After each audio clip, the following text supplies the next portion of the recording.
I'm Jonny Smith. I'm Richard Porter. And this is Smith & Sniff, a podcast in which two friends talk about cars and many other things. We get asked a lot about on that side of things, and what's the other stupid thing we say? Cheers, mate, thanks, mate, bye. And fact we don't say them so much anymore. Newsflash. Yes. I met a guy the other day. I will not say whether I was filming a barn find for the Late Break Show or not, but I've met literally, and to be fair, conversational bookend guy. And it went on for the whole day. It was amazing.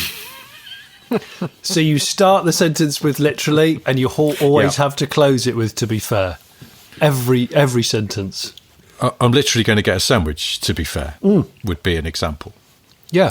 I've literally been run over by a horse, to be fair. Yeah. I'm literally in quite a lot of pain, to be fair. Honestly, by the end of it, I think there was steam coming out of my ears, like in cartoons. You know, when you open your mouth and it turns into a train horn, like in some sort of Hanna-Barbera cartoon. That's where I was at. Just the literally thing just won't go away in our lives, will it? I mean, honestly, if my kids say it, that's it. Instant punishment. Or instantly. It's instant punishment. Go to your room. But, Dad, I don't literally understand, literally. I'd rather they nicked some vapes from the local corner shop and shouted effing C at all the old people on the way home than start sentences with literally. Anyway, good. Yeah. Okay. But, well, that's good. Should we move away from conversational tics desk? Yeah. Let's well-worn piece of furniture. But let's walk into actual cars. I was going to mention tripping into your own car. Have you ever done it? I don't understand. Well, have you ever tripped up into your own car? So what? You've opened the door. You're about to get in. You trip and you fall into your car. No, not even through the door. You just trip up near your car and go and fall into your car a bit. Because I did it. This has happened to you, has it? I did it last week or the week before, and I hope that other listeners may have ever done this, but I tried to style it out because it was in a public place. I was in a Polestar. I was in a Polestar, which I'm still deciding whether or not I should become a little bit old money and call it a Polestar. But I haven't. Polestar. I thought we decided last year that it's Polestar. Oh, it is Polestar, isn't it? Polestar, yeah. Polyester or Paul de Resta. It is Paul de Resta. That's exactly Paul de Resta is Polestar, yeah. De Resta's Polestar sounds like a Viz comic. It's just... Oh, gosh, I'm lost. I'm lost in all of this. The slightly gloomy Scottish racing driver just complaining that the ride is too hard in his Polestar 2 performance pack. Well, I was borrowing a Polestar 3, a Paul de Resta 3. Okay. Now, the third. Right, I'm sorry to interrupt, but this is something I've been meaning to bring up. I do not understand the Polestar range. No. Genuinely, it confuses me. The 3... Yes, is the giant. So that's like a big SUV, big-ish SUV. Yeah, although really, when you stare at it for long enough and you measure it for long enough, it's sort of a massive estate car. And then the 4 is the sloping backed one with no rear window. Correct. Which is cheaper than the 3. Which is cheaper than the 3. I think the 3 is the flagship and physically the largest. Yeah. Yeah. And Polestar's got a new boss, I understand, and he said he's going to sort things out, but I noticed one of the things he's not going to do is change their naming strategy, which to my mind is fucking confusing. Is his name Polestar? Yeah. I really hope it is. Hi, I'm Polestar. But yeah, to welcome you all to Polestar. He's Scandinavian, so it's Pol, P-O-L, and then E, star. Hi, I'm Polestar of Polestar, and going to sort this shit out. What, you're going to sort out Polestar? Sort out myself? No, I'm going to sort out the company. What company? Polestar? You? No, the company Polestar. It's too confusing. I'm going to sort. I can't. I genuinely. It's my job to understand this stuff, and I cannot get my head around it. I have to think really hard about which one is which, and even when I figured it out, I don't understand the hierarchy. Like, what do they compete against? I know cars can exist in a sort of white space where they don't necessarily directly compete against something else, but if you have a certain amount of money, whether it's a lump sum or per month, yes, what else could you have instead of a Polestar 3? Or a 4? I genuinely don't understand, but I'm seeing quite a lot of 4s around. There are lots of 4s around. So clearly some people are buying them. Yeah, there's some busy school run 4s I've seen. Not many 3s. But yeah, I might be the first person in the world to have tripped into a Polestar 3.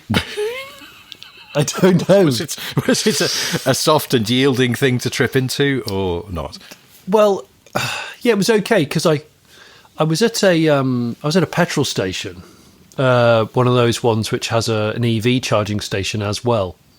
And I pulled up outside the rapid charge pump machine and flipped open the charging flap and then went round to get the charging cable, and sort of as I was coming back to the car, I just stumbled and I tried to do what stuntmen do. I remember watching a documentary about how they land,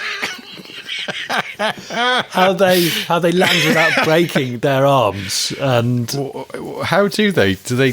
What? How? I don't know. You sort of absorb the fall by going into, like, ideally you'd go into like a forward roll if it was a massive fall. But I was roll through a paddle of diesel.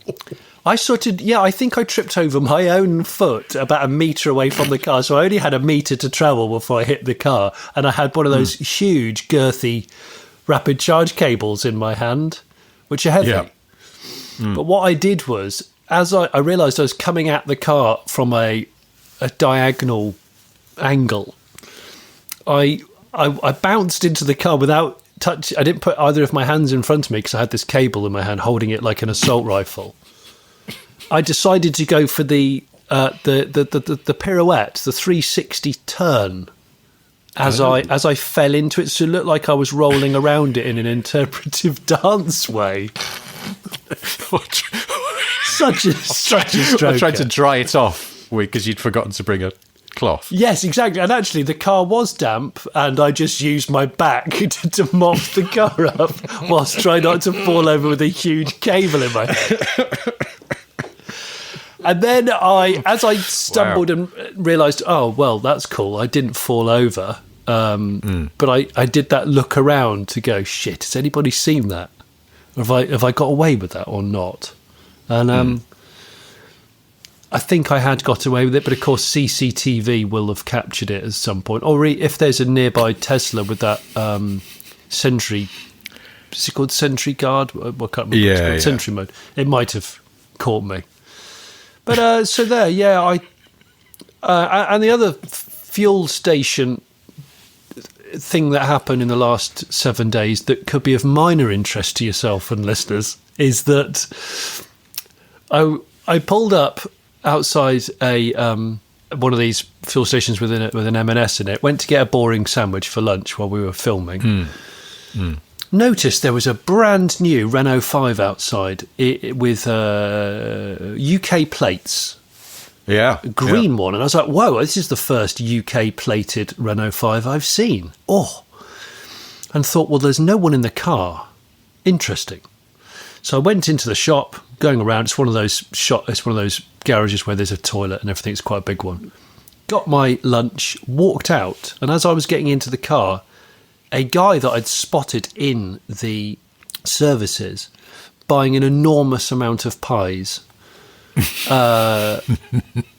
had a pair of tracky bottoms on that looked like only a miracle was keeping them up, and splattered with paint. He must have been 25 stone. Oh. Well, the last guy on earth. Bearing in mind, he was sort of also quite an old, dishevelled guy. I don't know why I didn't think he would be the kind of person to get into a box fresh Renault 5, but sure enough, when he shuffled out of the services with in excess of 6 pies in his hands, he got into a Renault 5.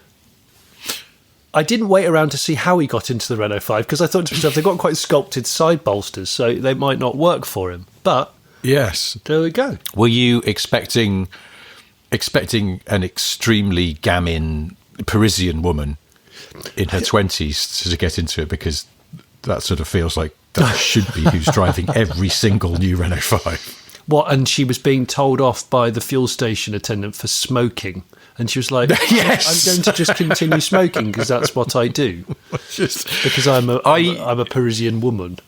I know. I went to Paris just after New Year, and for the first time in ages, and it did strike me how many people there still seem to smoke, and it is like the French government's just gone, look, smoking's not actually bad for you as long as you do it stylishly. And they've all gone, okay, we will. Yes, industry experts agree that if you smoke stylishly, the cancer just turns a blind eye and just goes, because it's, you're too cool to get any ill effects from it. But anyway, there we are. Why did you leave me a message, by the way, asking me to remind you about a Suzuki Hustler? Oh, so whilst driving to that job, the same day I saw the large dishevelled gentleman with the pies getting into the Renault 5. Renault pies. The Renault pies. In the morning traffic, which was particularly aggressive, I saw coming the other way a Suzuki Hustler, an imported K car.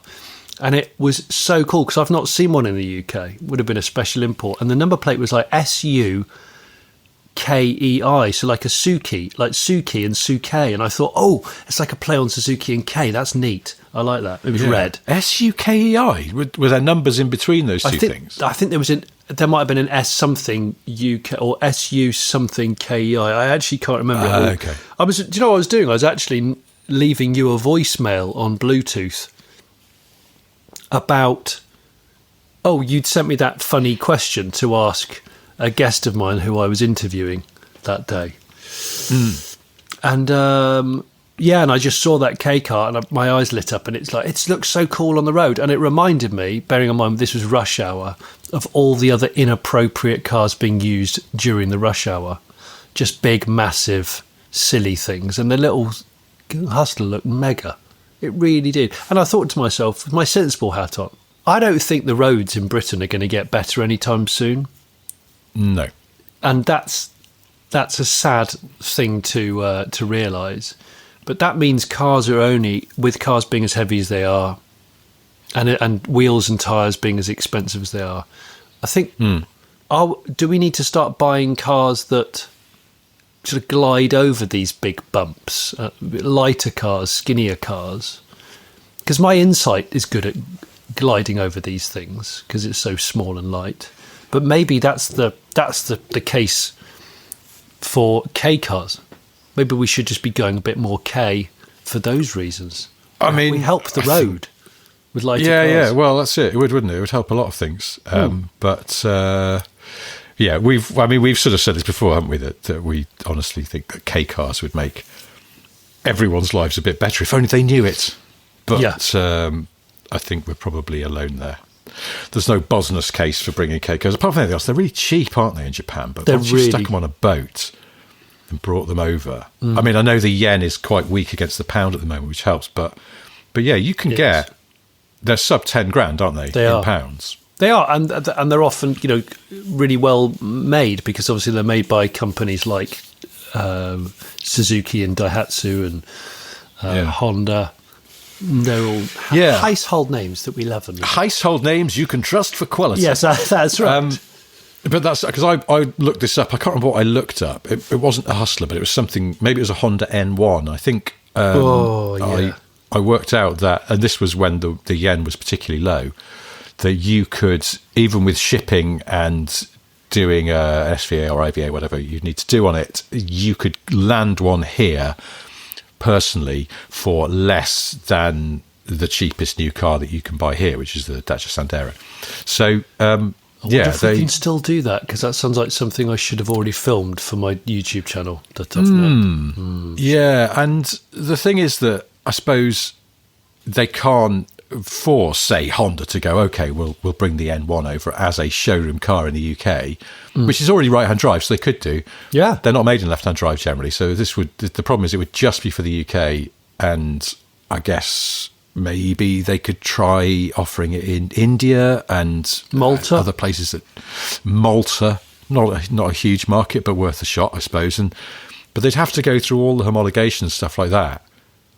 So they'd have to then price that into the showroom price, I suppose, wouldn't they, to get their money back on the development costs. So it'd be nice, though. It'd be really nice. Or they bring them in very limited edition, which means they don't need to even if I say a Honda N1 was like 14 grand, so kind of Sandero money, that's still cheaper than everything else apart from a Sandero. So yeah, it's tiny, but that's maybe the problem. People would rather have, because Sandero is sort of big super mini, isn't it, really? Yeah, it is, yeah. And that's what people feel like, then they're getting extra value. There's no value in tinyness. It's very weird, though, because everything else in life, someone goes, oh, if Samsung have announced some new TVs and they're thinner than ever, everyone goes, oh, brilliant. Yeah. This new phone is thinner than ever, lighter than the last one. Oh, that's good, isn't it? This laptop is significantly lighter than a laptop from 5 years ago. But cars, yeah, there's a new one. It's bigger and heavier. Great, thanks. I'll have it. So that's a very good point. It's the only consumer durable where it seems like we're not annoyed by, because we don't have to pick them up and put them in a bag.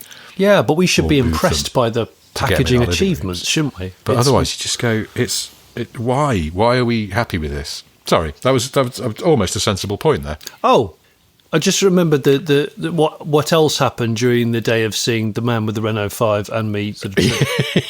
Yes. So on the same day, please tell me if I'm being boring, but on the same day, at 5 minutes to 5 in the morning, the fire alarm went off in the Premier Inn that I was sleeping in, and we had to all evacuate, which is not great.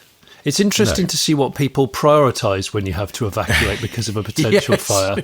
As I quickly found out, there was an old Chinese couple who had packed everything into their case and then left their room, so they had all their belongings. And then there was a chap who was, I think, from the building trade, and he didn't bother to put his trousers on, and he was stood out in the frost with just boxer shorts on and a vest. But, and this is the bit that made me giggle, even with my bleary-eyed anger, he'd obviously remembered to take his cigarettes off the side table because he thought, well, it's a good opportunity. Who needs trousers? But I do need a cigarette. I do. So, trouserless smoking guy. When I was a student, the fire alarm went off in the middle of the night at our halls of residence, and everybody piled out, a lot of dressing gowns, a lot of tracky bottoms, and the first dirty T-shirt you find on the floor. Everybody shambling out into a cold night. And there was this lad downstairs from me called Jeff, who had fully dressed. He had a pair of trousers on, and Jeff was quite how can you put it, like a kind of young fogey. He used to wear a lot of V-necks with shirts underneath and slacks. Nice. And Jeff was standing outside during the fire alarm in the freezing cold with slacks, shirt, V-neck, all neatly put on, but bare feet because he'd forgot to put on shoes and socks. Oh my gosh. That's the worst. Visibly in pain. Yeah. You just go, what happened? Did he just go, no, there's no time. I've spent too much time pulling on my V-neck and I've just got to get out of here now. But yeah, it was a very confusing look for me. So what were we talking about? I don't know anymore. Fire alarms. Evacuation. So I had to go, it wasn't a fire, so I went back to sleep, and then it went off again, and then it went off again, and then it went off again. Oh, so that was slightly disturbed night. But in the morning, having breakfast, for some reason, there was no one else in the breakfast room apart from me. I think I'd gone for an early breakfast. And a regular who came, and he must stay there all the time. He didn't see me round the corner, I don't think, while I was tucking into my breakfast. And he came in and started chatting to the waiter guy. And he went, "Oh, I've got a massive hernia. I've got to have an op. Yeah, really, it's really been affecting me. Oh, yeah, it's huge." And he went into great detail at quite high volume, the situation with the hernia. Yeah. And then they went, yeah, okay, come and take a seat over here. And then they carried on chatting. And then he went, I'll just go and get my notepad for food. And he went, okay, so what do you want? He went, usual. And he went, okay, sausages. The bloke went, 4. Ooh. And then he went, black pudding, 3. It sounded like football scores. Beans, yes. And then hash browns, 4. And he just he reeled off this list where I thought to myself, if he eats all of that now, he's going to actually explode, and I'm going to have bits of skin on me from him because he's Captain Hernia and he's about to throw all that in the hatch. Bloody hell! I was terrified. I'm not surprised. There was only one thing that really simmered the situation down. Yeah. Cliff Richard, Wired for Sound, came on the speakers, and you know, you do it because I know you do it because we've known one another for a long time. You know, when you sing something or you come up with something and it makes you chuckle and maybe no one else, but you think it's funny, so it's okay. Yeah. I started singing to myself very low volume, wired off of sound, singing like a bit of a cockney. And I thought that was really funny. But I don't think it actually was funny. Opinions vary on this stuff, don't they?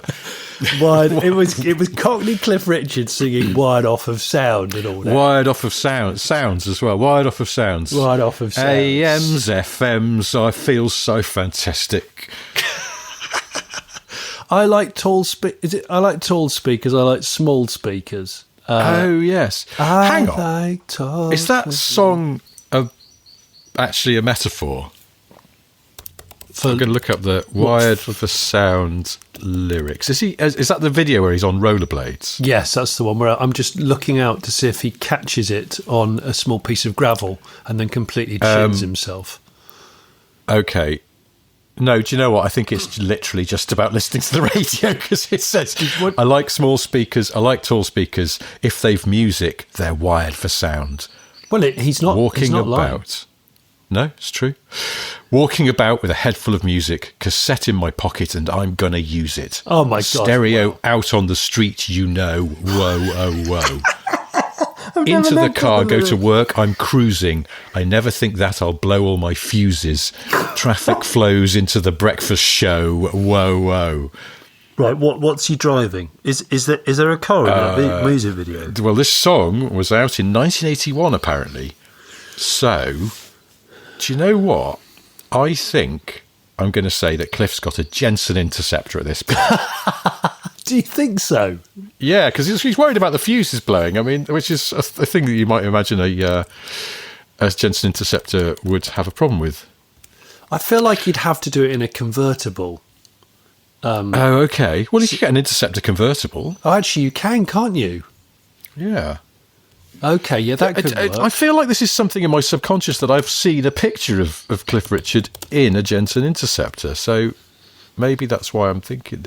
Yes. You know, he says he's got a tape in his pocket and he doesn't mind if he's not afraid to use it or whatever it is, make it sound like it's a firearm. In the other pocket, it's absolutely bulging with old fuses that he's just scooped out of the kitchen drawer on the way out to the car because he knows he's got 100 miles of urban driving to do today in the Jensen. So anything could possibly happen. It looks like Cliff Richard had a Jensen Interceptor. Was it a cabrio? No, but it looks like in this picture it's got a Webasto. Oh, great. That's great. That's weird. Maybe that's my subconscious. I knew that he'd had an Interceptor. Anyway, Have you ever heard of, and I hadn't until the other day, a movie that Cliff Richard made in 1974? He'd made The Young Ones and Summer Holiday and stuff like that in the 60s. But then he hadn't really been in the film game for a while. And then in 1974, he made this film called Take Me High, which was set in Birmingham. And Take Me High? Take Me High, yes. I mean, the name is sort of strange in itself, but I know what it is. I know exactly where the origins of the title come from. What? He's on a landline to someone in a phone kiosk because it's the 70s and nobody's got a mobile phone, and he's having quite a steamy, raunchy phone call with someone. Maybe it's one of those places you used to phone up and say dirty things and it costs you 50p a minute. But he finishes his sentence by going, "Look, just take me." And then someone taps on the phone booth who he knows and goes, "Hi," and he goes, "Hi, oh hi, yeah." Okay. And that's where it's "take me," and then it's "oh hi." Well, the spelling would sort of unravel your theory, but I like it all the same. The plot of Take Me High is as follows. Cliff Richard plays Tim, a merchant banker who is sent to Birmingham instead of New York, where he would prefer to go. He becomes involved in a local restaurant and falls in love with the local girl, Sarah. Tim, brackets Cliff Richard, arranges for peace between the capitalist Sir Harry Cunningham and left-wing politician Bert Jackson. Tim and Sarah co-found a new burger bar selling Brum burgers. The end. What? I know. Did it do well?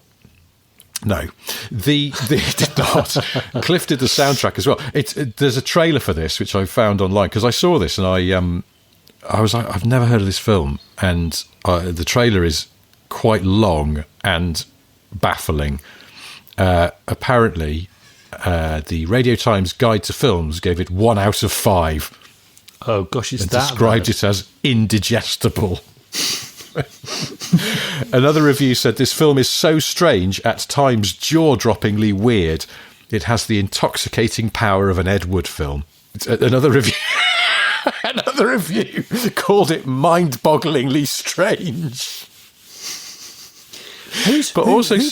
Who paid him to do that? Was it one of these vanity projects that was a bit cack and he didn't read through? I don't think it was self-funded. It said it was produced by Kenneth Harper, who had produced the first 3 of Cliff Richard's films in the 60s. And it entered production in May 1973 for EMI Films under the working title Hot Property. Bloody hell. And another review said that, I presume this is a sort of recent review of it, said that it has historical value in its depiction of Birmingham in the 70s. Birmingham in the 70s was probably quite a gritty place, wasn't it?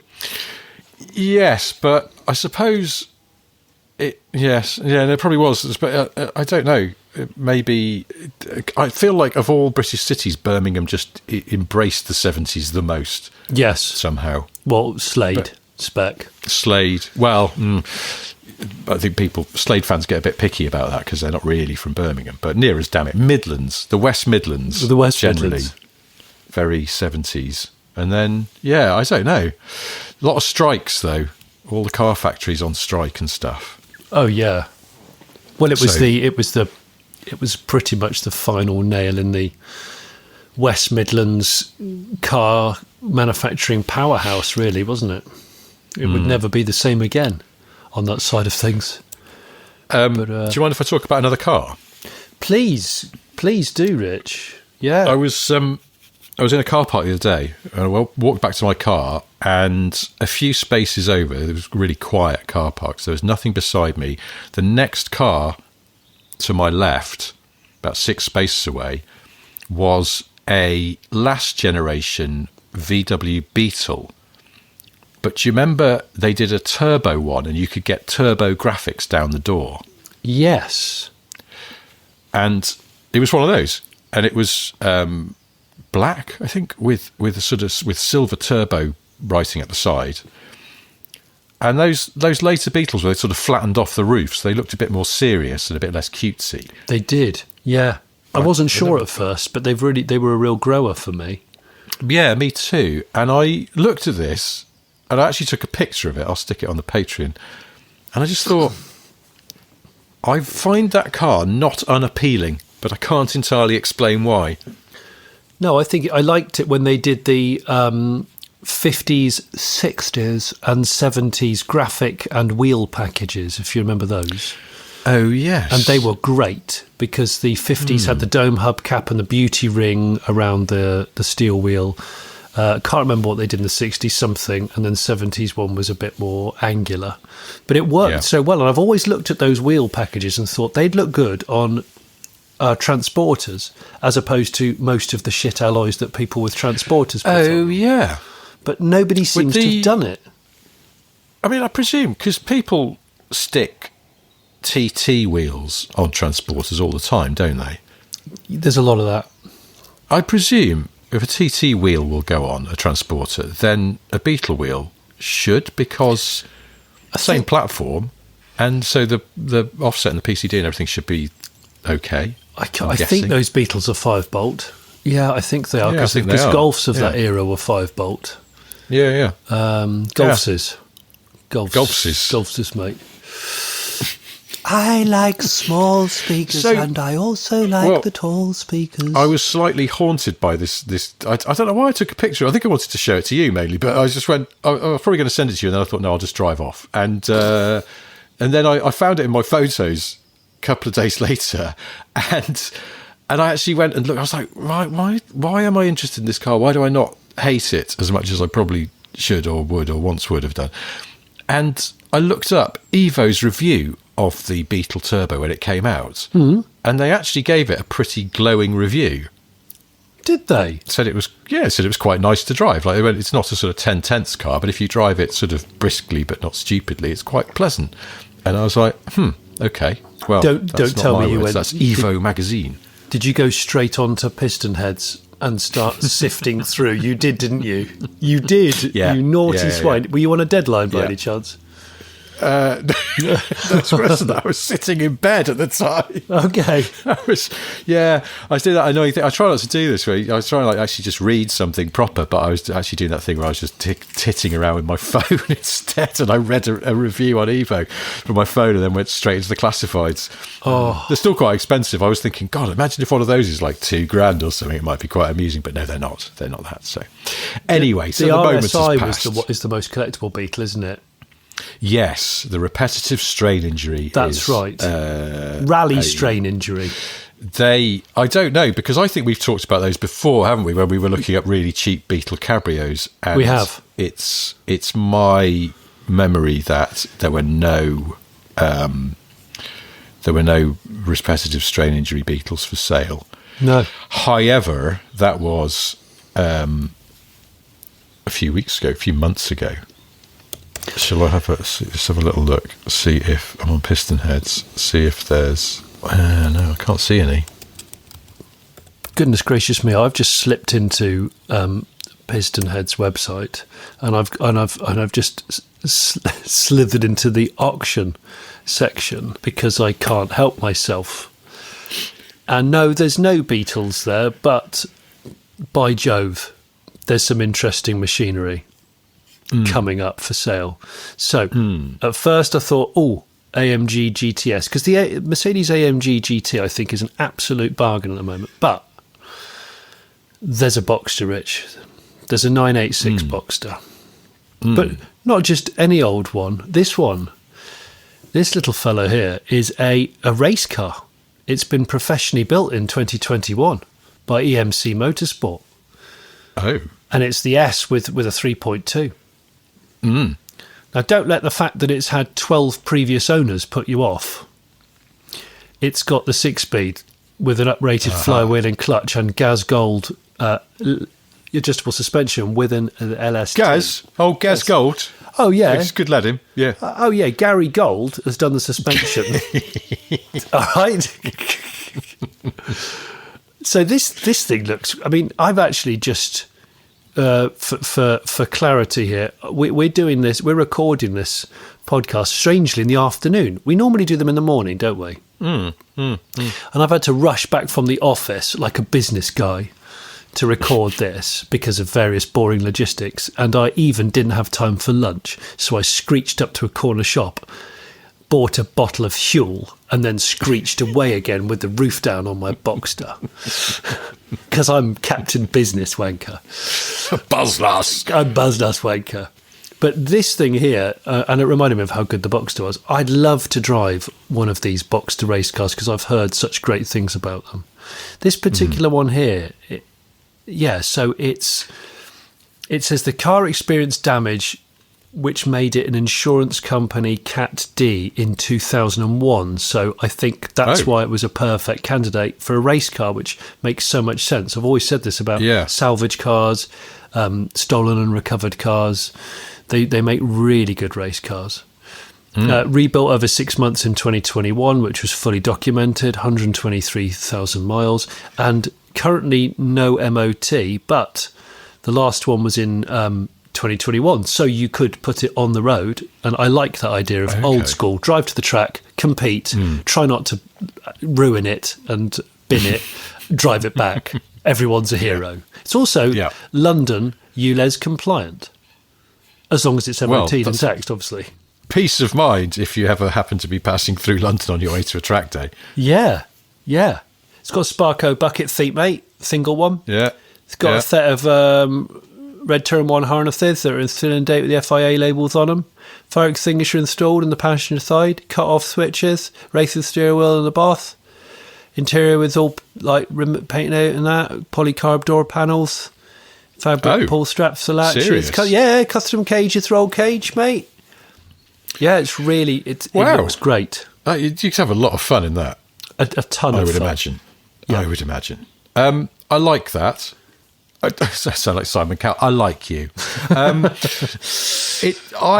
like that, but I don't like it as much as my Pistonheads auction choice this time, which is 2011 Audi R8 Coupe V8 manual. Oh, an irate coupe.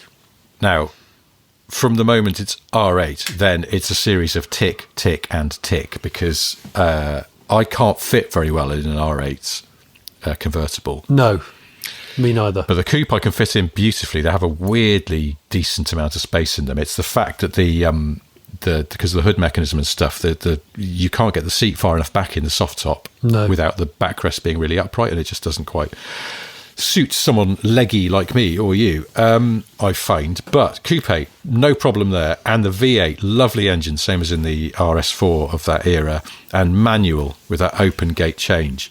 Yeah. This one is black with red leather. Oh. A spec I enjoy greatly. Oh, hang on, I need to have a look at this because I didn't know it had red insides. Yeah, so that alone, it's also only got 55,000 miles on it. And in the notes, I've noticed that it had I can never say this right. Is it Dynatrol or Dinitrol? Dinitrol. The rust-proofing stuff. Dinitrol. See, I didn't get it right. Dinitrol. Dinitrol. I had it done on my Defender, and I went, could you spray it with Dinitrol? Can you spray it with dinner from last night? Yes. Somebody's had the underside of this, had a bit of extra corrosion proofing done a few years ago, which to me just says somebody who's looking after a car and wants to keep it for a while. So very much so. For that reason alone, I sort of feel like this is good. But they're just lovely, those R8s, and it is my feeling that they are only going to start going up, if they're not already, in value, because, and I'll be honest, they're one of my regular browsing cars from time to time. I'll suddenly remember they exist and go, I'll just have a little look at what they're down to. There's quite a few that look like they've not been treated nicely.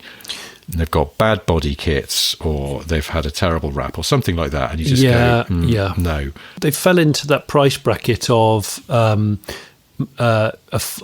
guess affordability with finance for a first supercar, and because they're a really good car. We've said it before, considering that's Audi's first supercar, it was a hell of a thing, a hell of a car. Astonishing. And also, you remember around that time that Audis, just normal Audis, always seem to have a slightly stiff ride. and the sportier ones, the ride was downright toss. Yeah. And then the R8 came along and it rode beautifully. It rode better than many hatchbacks and saloons of the time. It's just fabulous chassis on that thing. Proved they could do it when they wanted to. It sounds good. I just think you could buy this, enjoy driving it, but also if you looked after it, know that your money was pretty safe. So that's my pick of an auction this week. If you'd like to debate which of us has chosen better this week, go to pistonheads.com/Smith and Sniff, and that takes you to a thread on the forum where you can argue the toss. Or just argue toss. Yeah, argue toss. That's always a good thing to do also. Go to pistonheads.com and follow the tab for auctions. Both these cars are coming up, if you're listening to this week, later in the week. I'm reading a spec on the Boxster. It is extremely tempting. Several sets of wheels, helix paddle clutch, competition specific, all of the suspension, which basically mine needs. It's been done. I reckon. What do you reckon? Point to point, who on a nice B road, who would win? A Boxster with 250 horsepower and a cage and good brakes and tyres, or an irate Audi with an H-gate gearbox? I don't know, actually, because one of the things the Boxster would have on its side is it's just a bit narrower, so you'd be more confident on a back road. And if it was smooth, because I imagine that's set up quite stiffly, but it's adjustable, isn't it? So you could. If I knew which road I was going to be tackling, yes, exactly. If you're allowed, I could pull over and half an hour to do some tinkering with your get my coilover spanners out. Yeah. I don't know because the Audi's got more power, but it's a bigger car, and that Porsche is going to be. Does it say what tyres are on it? It does actually, because it comes with two different sets of wheels, so it depends what your mood is. But you've got a set of Team Dynamics 18s with Nankang race tyres, and then it says a full set of Turbo Twist 18s which are included, which have Nexon road tyres 2240 and 265/35, which are all legal. So you've got, again, you could put a back rack on it, drive to the race with the boring wheels on it, stick your race wheels and tyres on it, do some track work, switch back, sorted. What I like about this is there's a lot of photos here, hundreds of photos. Yeah, you can really, really browse, and document photos. So I'm looking at some of the eye-watering bills which someone previous to me who might buy the car has spent. You're tempted, aren't you? I can tell you want to become a 2-Boxster household. It's got a fuel cell in it by the look of it. Oh, yeah. Has it? Well, it looks like it. I'm just zooming in here into the back end. Oh no, it's not in the back end, is it? The Boxster, the fuel tanks at the front end. What we're talking about? It must be a. It's just a race spec boot bag. Must do this in my own time. There's 170 photos here. Welcome to Britain's #1 car podcast, where Jonny casually browses a race prepped Boxster. Is that eligible for any particular series, or is it a track day thing? That's a good question, because there is a Boxster series which a lot of people have told me that I should have a go in, because it's supposed to be ace fun. I bet you that's what it was built to race with. I'm just looking at the ad to see whether it mentions. It's got various scrutineer stickers to tell you what it's competed in, but I don't know. No. Good. Wow. Lots of invoices detailing the car's conversion to track spec. Ideal for track work. Oh, that's textbook track work, isn't it? Goodness gracious me. Not to be too car-y, but I noticed the other day they announced that VW ID Everyone concept. It's essentially the replacement for the e-app. Yes. Did you see this? Yes, I did, with excitement. Yeah, well, and also quite an interesting thing that isn't just confined to Volkswagen or this car, but the initial official photos, I looked at it and went, I quite like that. I think it's quite neat, quite minimalist, and it looks sort of like a logical successor to the Up. And it's okay, it's maybe a little bit plain, but I'd rather that than it being sort of overdone and covered in creases. And then I saw some footage from the actual launch event where the concept drove out onto a sort of big catwalk kind of thing. And it looked a lot better in real life. And I realised that the official pictures were all renderings. Yeah. And they just kind of flatten out the design in a really, really bad way. It does look better in the metal, doesn't it? Definitely. And this is not the first time. Do you remember that Mazda concept? Was it last year? Really sleek little coupe that everyone was going, is it the new RX-7? Oh, yeah, yeah. And that looked terrific in real life, or certainly in footage of it in real life, and a lot better than the original official images, which again, they were renders, and they just sort of sucked all the life out of it. And I was a bit like, car companies, go back to paying proper photographers proper money to take nice pictures of real cars, because I know renderings are all whiz bang and modern, but they don't flatter designs. No, they just kill them somehow. So if you haven't seen this ID, everyone, it's a little 5-door hatchback, but it's try and find some pictures or footage of the real thing from the launch event, because I think it's actually rather good. Except front end, from some angles, the headlights very reminiscent of the Suzuki Ignis. But that's a good thing, isn't it? Well, we like an Ignis. Yeah. I'm not saying, it's not bad, but it's just once I'd noticed it, I couldn't sort of unnotice it. It's also, from some angles, because the headlights, it's almost like it's a massive circle, but then it's been cropped aggressively, bottom and top. That's what each headlight looks like. It looks like a cartoon character. I'm not sure if this is deliberate, but from some angles, it looks like a cartoon character that's going, heh, heh, heh, heh, heh. Well, that we happy cars or cartoon cars often become memorable, and that's a good thing, especially when there's a sea of mediocre about. And and I love the fact that I reckon the Renault 5 is obviously doing really big things for the grapevine for little EVs. When I say little, it's not a silly little car; it's a practical little car. And this idea, everyone might do that. Also, the Kia revealed the EV2 concept, which is I think a really stylish little bold box of a thing. And then, of course, you've got the Hyundai Insta, which I think looks great. I think it looks really good. So there's all these small cars which I think have got practicality by the boatload and visual charisma. We don't actually need another car.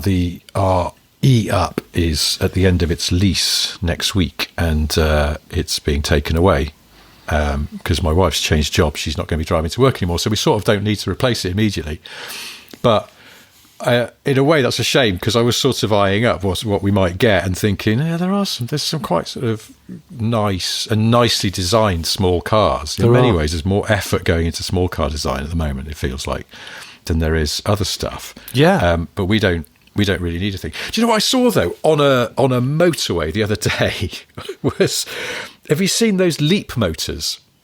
Oh, yeah. I haven't driven one yet. I had the chance to, and I couldn't make it happen. So I'm actually getting one in the next week or so. Oh, are you? What, the little one or the bigger one? Bloody hell, Richard, I can't remember. I like to dig through my emails. It'll be a nice surprise when it turns up. I think it's the little one, because it's the little EVs that interest me more most of the time. What is it? Hang on, I'm looking this up. It's the T3 and the C10. The T3 is really small, and it's basically a rival to the Dacia Spring, because it is a very small electric 5-door hatchback. And our friend Alex Goy, hi Alex, he went on a launch event for it, and he said that at the event when they rocked up, which is in this country, they'd got a Dacia Spring parked outside. So they're being quite on the nose about going, you know that? Well, you could have this instead, and it's got more equipment on it, so nah. But I saw someone driving one up the M4 this week, and it is a very tiny, slightly gawky looking car, and this guy, he's not quite the sort of pie enthusiast in the Renault pies that you saw, but the guy was too big for the car. He was just Donkey Kong, like on Mario Kart. Yeah, exactly. Yeah, it's like he wasn't a fat guy or anything. He was just too sort of an adult human being, and this car looks like it's not made for them. It's just there was something comical about it. I just went, oh, that's not dignified. Okay, well, anyway, I mean, I'm sure it's fine as a car. I don't know. I'd be quite interested to try it, but I wouldn't have taken it on the motorway. I suppose if you've got to get somewhere, but like when I had that Spring and I had to drive to Oxford for the Mini live show. Oh yeah, I set my Google Maps to avoid motorways for that reason, because it's clearly not that kind of car, and I had a bit of time, and it was a much nicer drive. I actually had quite a lot of fun because you could chuck it around. I remember you having a lot of fun. You told me at the other end. No, it was good. It was good. The other for people who don't know, Leapmotor is part of Stellantis. Or they're or rather they are a separate company. They're in partnership with Stellantis, and the cars will be sold through Stellantis in Europe. So yeah, the 3 is a little EV, and then the C10 is just a sort of generic portion of SUV, as far as I can work out. I was going to talk about I've heard that Alfa Romeo are going to make a Giulia Estate station wagon. Well, that car's coming to the end of its life. Oh, is it the next one they'll do an estate? Well, maybe? I'm guessing it must be the next one. Of course, typically, I can't work out where I read it. And I didn't dream it. I knew I read something. So I really hope that I didn't dream it all and it's all just fake news. Because I saw something on social media the other day where somebody had said they went back to their old primary school, and someone said, "Oh, who was the head when you were here?" And they went, "Oh, it was Mrs. McCluskey." And they went, "Oh, was it? I don't remember her." Yeah, it was. And then this person got home and went, "Hang on a sec, that was the head from Grange Hill. I've confused Grange Hill with my own life. What the fuck?" So it happens. It happens to all of us. McCluskey. Look, we should wrap this up, because apart from anything else, my laptop battery's about to die. Is it? Well, that's professional, isn't it? Yeah, I know. I've cocked this up, but anyway, that's okay, because we're sort of drawing gently towards the curb anyway. To be fair, before we go. To be fair, I mean, we're literally about to end, to be fair. Do you know what? Something else, literally. I realised my dad shares a birthday with Jim Clark. That's literally a fact. To be fair, that's cool. TBF, yeah, it is, isn't it? Yeah. How old would Jim Clark be now? I don't know. That's a very good question. My dad was 78 last week, so happy B-Day, Dad. Happy birthday, Bob. Yeah. Jim Clark... If Jim Clark was still with us, in fact, his birthday... Hang on. Jim Clark's... Oh, okay, yeah, I get it. Yes, I was confused with dates there. Jim Clark was born in 1936, so... He would have been 11 years older than my dad, so he would have been 89. Ah, okay. Yeah. 89. Wow. When did he die? 68? Yeah, 68. Supposed to have been an SSG. Jim Clark. Apparently so, yes. And for many people, the greatest racing driver there's ever been. Yeah. Okay, well, I don't have to follow that, except to say that that's almost the end of the podcast. Before we go, I have 3 things to tell you. First of all, Jonny is engaged in an unusual project to remake an old Richard Pryor movie, but with the plot changed, so the lead character now has to give away a large quantity of weird 80s prog music records in 30 days. It's got the working title, Brewster's Marillions. If that's not to your taste, then of you course... are so bad. You are so bad. Really bad person. Really scraping the barrel now. Anyway, yes, the Late Break Show. What's going on there? Well, now, so I've got another incredible car cave coming up, which I would urge you to watch. But there's also, on the 11th of March, it's the embargo that will lift for the new Morgan. And obviously Morgan don't build cars, new models, every 5 minutes. So this one piqued my interest. So I went and got an early look at it and I walked around with the designer. And I actually got to see them building the early cars in the factory. And familiarise myself with the outgoing +6, which is, I'm just going to put it out there, a fucking fast car that you forgot how fucking fast it was. It's really, really unhinged if you want it to be. So there we go. That's the verdict on a very late good. verdict for a car that I reviewed on Fifth Gear about 4 years ago. So Yeah, good. It was always worth reminding us of that. Second thing I've got to tell you is I have various books out. One of them is called How to Be a Motoring Journalist by Roy Lanchester. Please go and buy it if you don't mind. And the third thing I've got to tell you is, you know the Supermarine Spitfire aeroplane? yes. It almost wasn't called the Spitfire. It was almost called the Shrew. Was it? That's Yeah, not macho, apparently, is yeah. it? No, it's not. I mean, of all the rodents to pick, the shrew. The shrew? The shrew. Yeah, no, the Spitfire's designer, R.J. Mitchell, he wanted to call it the shrew, or maybe the scarab. See, I like scarab beetles. They're a bit cooler than shrews. It's a bit better, but I think ultimately it's better that it was called the Spitfire. The flying scarab. All right, well, That's before cool. my laptop battery dies, we better wrap this up. Well, thank you ever so much for listening. We'll see some of you on Wednesday in Manchester at our live show there. Looking forward to it, and you'll be able to hear the results next Monday. But for now, goodbye. Bye, guys. So you've enjoyed this podcast, but you've had a thought. Is there a way here today that you could show support? Well, you could join our Patreon, what wonders that it brings. Early shows and extra notes on that side of things. You could buy our merchandise, we've mugs and hats but still no ties. One day we will make those pies, but in the meantime, guys, hey guys, like and subscribe, and maybe leave a nice review. Like and subscribe, we know you know just what to do. Like and subscribe, we don't want to take the piss. Like and subscribe, but we were told to ask for this. Like and subscribe. Like and subscribe. Like and subscribe. Like and subscribe.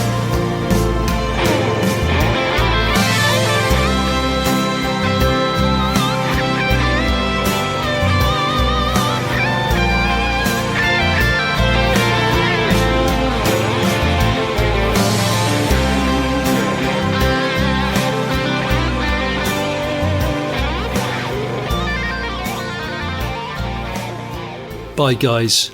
See you on the roads. Be safe. I don't know why I ended it like that. Just so stupid. That's enough.